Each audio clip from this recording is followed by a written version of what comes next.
Assalamualaikum warahmatullahi wabarakatuh. Baik anak-anakku semuanya, untuk di bab 2 tentang klasifikasi makhluk hidup ini, setelah kemarin kita mempelajari tentang ciri-ciri makhluk hidup dan juga pendahuluan tentang klasifikasi itu apa, di pertemuan ini kita akan membahas tentang binomial nomenklatur atau tata nama dan juga makhluk hidup yang bersifat mikroskopis. Tapi nanti ditambah dengan jamur juga, oke? Nah, jadi fokus kami atau di sekolah setelah ciri makhluk hidup adalah urutan takson dan juga tata nama yang pertama nanti sebelum kita membahas tentang makhluk hidup mikroskopis. Baik, untuk sistem klasifikasi itu sendiri telah ditemukan pertama kalinya oleh Bapak Carolus Linnaeus. Bapak Carolus Linnaeus ini pada saat awalnya menemukan klasifikasi hanya 2 kingdom, yakni kingdom animal dan juga tumbuhan gitu. Nah, animalia dan plantae dulu pada awalnya. Nah, terus akhirnya ditemukanlah sistem binomial nomenklatur atau tata nama. Supaya apa? Nanti dalam menamakan makhluk hidup yang baru itu seluruh dunia sepakat gitu, menggunakan nama Latin dan lain sebagainya. Nah, cabang ilmu yang mempelajari tentang pengelompokan makhluk hidup disebut ilmu taksonomi. Nah, ini adalah urutan takson untuk hewan dan tumbuhan ya, yang di sini dicontohnya. Di sini ada perbedaan tulisan atau nama, itu juga tidak masalah gitu ya. Jadi berbeda-beda versinya, tapi yang jelas di sini yang pertama kingdom gitu ya. Kingdom, filum, divisi, kelas, ordo, family, genus, dan spesies. Ini tidak perlu terlalu dihafalkan. Nah, ini nama daerahnya. Nah, semakin ke bawah ini semakin spesifik. Nah, semakin spesifik. Jadi ke bawah makhluk hidup itu semakin jelas, semakin menunjuk bahwa makhluk hidup itu persamaannya paling banyak gitu. Semakin ke bawah persamaannya makin banyak, perbedaannya makin dikit. Jadi makin ke bawah persamaannya tuh makin banyak. Makin ke bawah makin banyak persamaan. Nah, persamaan. Jadi ini tentang sistem taksonomi. Lanjut. Nah, ini contoh urutan takson pada hewan. Jadi di bawah itu ada kingdom gitu ya. Domain itu lebih luas, pokoknya kabeh gitu. Kalau kingdom itu yang tadi, terus semakin naik, dia semakin merujuk ke persamaan yang paling spesifik. Nah, ini kalau bentuknya seperti piramid begini. Ada juga contoh variasi yang lain yang di sebelah kanan itu makin ke bawah dia makin spesifik gitu ya. Dari kingdom animalia, filum chordata, kelasnya mamalia. Chordata itu hewan bertulang belakang. Besok kita pelajari di materi animalia. Terus ada karnivora, Canidae gitu, genusnya Canis sampai spesiesnya familiaris. Jadi ini anjing yang seperti ini Canis familiaris gitu namanya. Jadi spesiesnya nanti digabung dengan nama genusnya.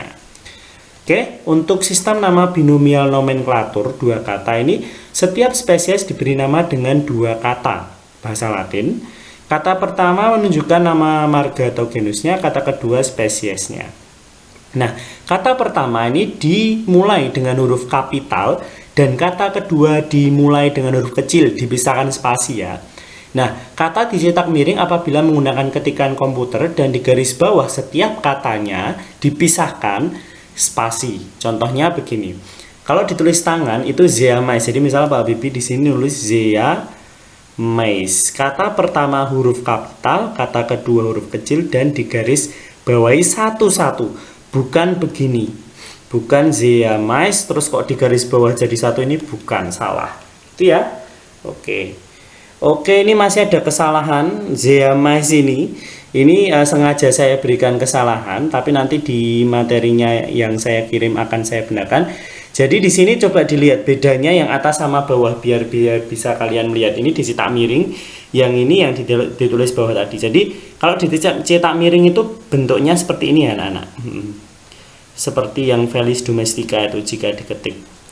Oke, begitu tentang tata nama. Selanjutnya kita akan masuk ke makhluk hidup mikroskopis. Baik, untuk makhluk hidup dalam kehidupan kita itu dibagi menjadi 5 kingdom. Nah, ini menurut Whittaker ya, Robert H. Whittaker ini. Nah, kalau kalian besok di SMA itu akan mempelajari 7 ya anak-anak. Jadi ada 7 kingdom yang baru gitu. Yang setelah Whittaker ini, tapi di SMP 5 dulu saja karena spesifiknya akan dipelajari ketika di SMA. Nah, Plantae di sini adalah kingdom tumbuhan. Jadi akan kita pelajari pertemuan depan Animalia dan Plantae ini. Animalia adalah tentang hewan, Fungi adalah tentang jamur-jamuran, Monera itu bakteri-bakterian, dan Protista itu adalah makhluk hidup yang dia berada di antara bakteri dan tumbuhan atau bakteri dan hewan. Jadi di sini makhluk hidup yang bisa apa ya istilahnya, kebanyakan itu bersel satu, namun juga ada yang berkelompok gitu, tapi dia digolongkan ke dalam makhluk hidup yang beberapa mirip hewan, beberapa mirip tumbuhan, dan beberapa mirip jamur. Ya, yang pertama adalah kingdom Monera. Nah, kalau anak-anak biasanya sering menyebut kuman berada di mana-mana jutaan itu ya. Nah, sebenarnya kuman itu adalah bakteri gitu ya anak-anak. Tapi konotasinya kuman itu dianalogikan sebagai bakteri yang jahat gitu.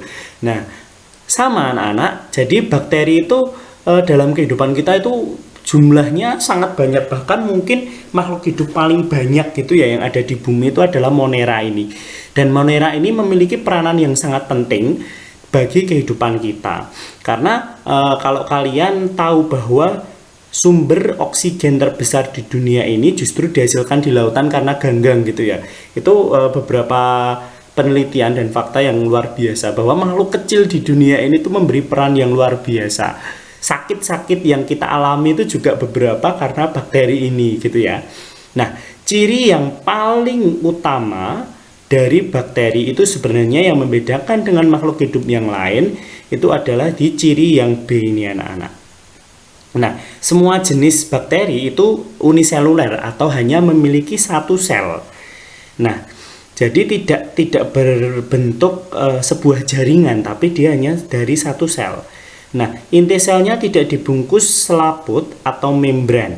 Nah, ini bersifat prokariotik. Maksudnya bagaimana? Saya analogikan kalau misalkan bentuk bakteri itu misal bulat ya anak-anak. Nah, bulat begini. Harusnya sel itu dia punya inti, harusnya ya ini. Normalnya sel-sel itu punya inti, normal sel hewan misalkan, atau sel tumbuhan, dan makhluk hidup yang lain, itu dia intinya selnya itu diselubungi membran. Inti dibungkus. Nah, ini pada makhluk hidup yang normal. Tapi pada bakteri itu enggak seperti itu. Pada bakteri, misal bentuknya seperti ini, dia tidak memiliki inti yang dibungkus oleh membran. Jadi ya udah, materi genetiknya itu tersebar di seluruh bagian dari cairan yang berada di dalam dinding selnya ini. Nah, makanya bakteri disebut makhluk hidup yang bersifat prokariotik. Nah, dia membelah diri ya anak-anak untuk reproduksinya. Ada jenis lain, cyanobacteria itu dia memiliki klorofil. Nah, besok di SMA itu ada jenisnya. Jadi jenis di sini yang digolongkan menjadi kingdom baru itu adalah ada Archaebacteria. Nanti kalian bisa searching sendiri ya, dan Eubacteria. Nah, tapi di SMP belum. Cukup tahu saja apa itu Monera dan contohnya, cukup di situ serta cirinya. Nah, untuk contoh bakteri berdasarkan bentuknya itu ada yang bentuknya bola atau kokus, tabung atau basil, dan lainnya itu ada yang spiral, ada yang filamen berbentuk seperti tali dan lain sebagainya. Nah, ini ada contoh bakteri yang merugikan, penyebab penyakit pada manusia, hewan, dan lain sebagainya. Tanaman juga banyak bakteri gitu ya yang menyebabkan tanaman itu sakit. Dan juga ada yang menguntungkan bagi manusia. Ada bakteri untuk membuat yogurt, nata de coco, terus minuman-minuman fermentasi yang lain kayak gitu. Nah, itu perlu bakteri di dalam tubuh kita juga ada bakteri Escherichia coli. Kalau misalkan dia sudah berada di dalam tubuh dan jumlahnya normal, itu akan membantu membusukkan makanan anak-anak sehingga makanan bisa dibuang dengan baik gitu. Nah, ada sedikit video. Ini akan saya dubbing saja.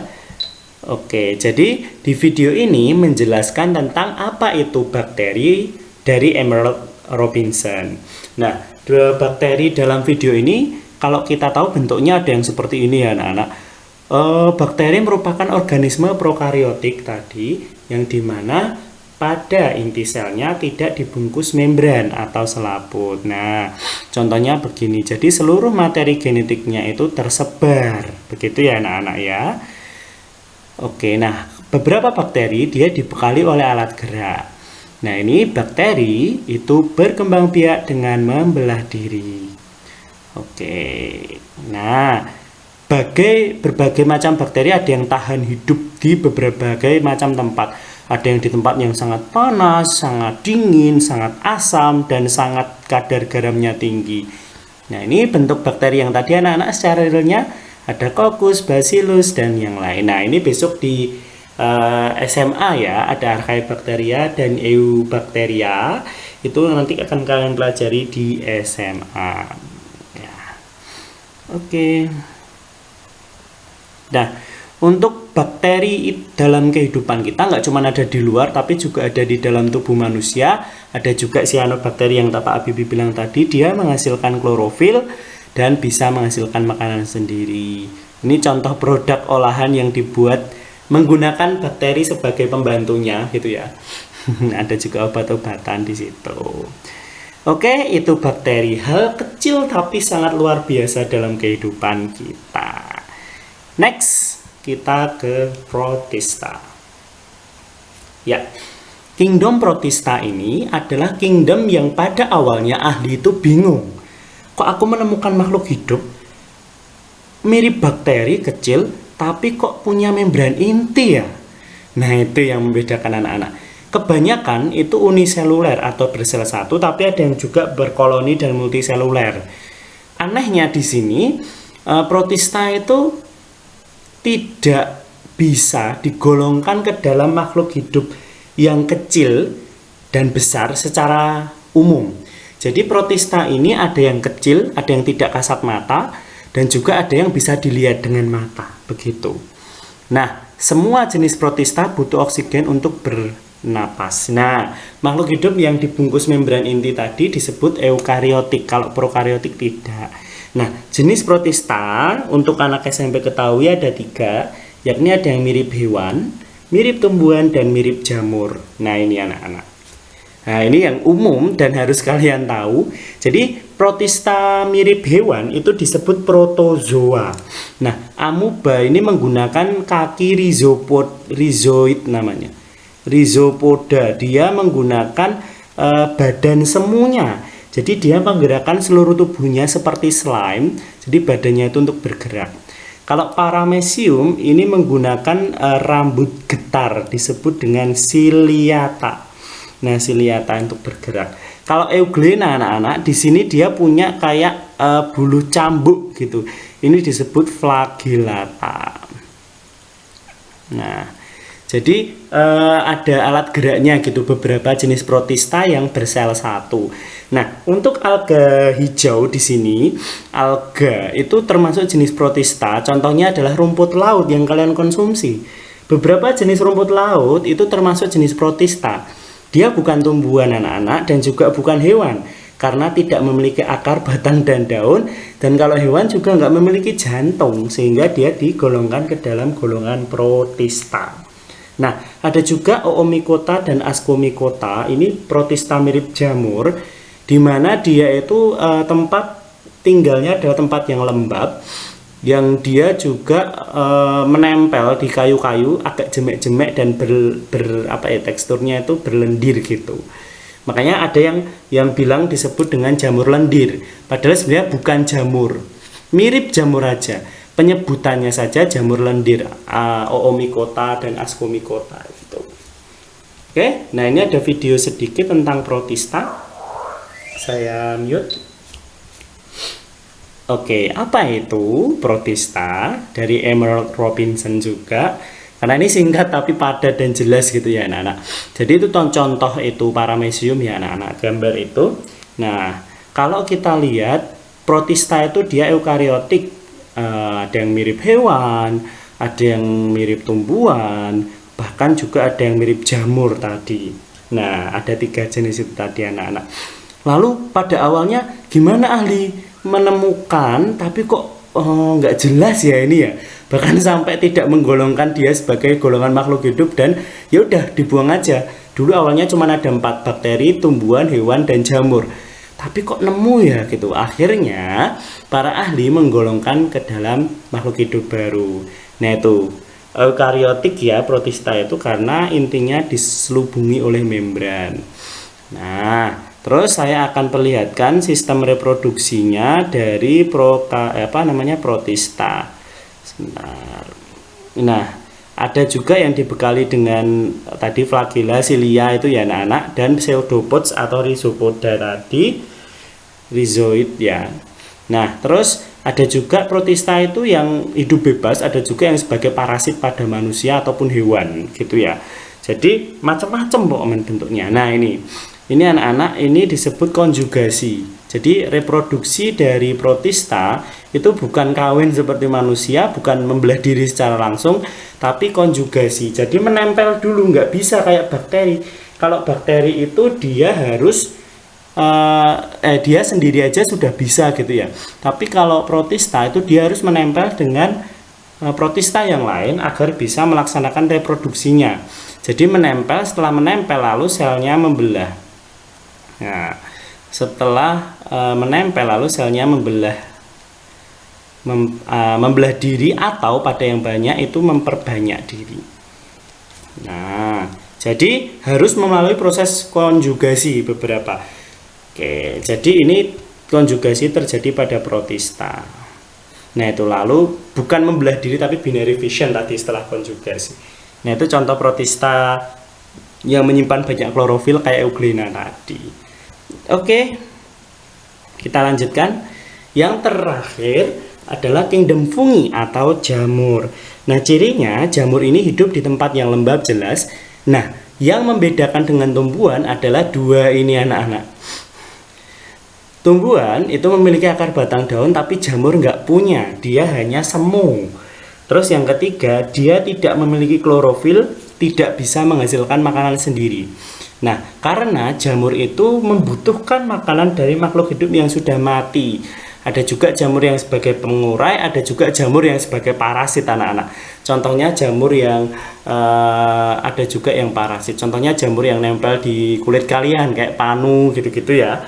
Kayak penyakit-penyakit yang lain yang menempel di ikan itu sebagai parasit. Ada juga gitu ya, ada juga yang sebagai parasit. Semua jenis jamur berkembang biak dengan spora. Jadi sporanya itu menyebar lalu dia menghasilkan jamur-jamur yang baru. Nah, jenisnya ada yang mikroskopis, ada yang makroskopis. Makanya Pak Habibie di bab ini kenapa kok jamur masuknya mikroskopis gitu ya? Digolong, maksudnya diikutkan karena ada beberapa yang mikroskopis.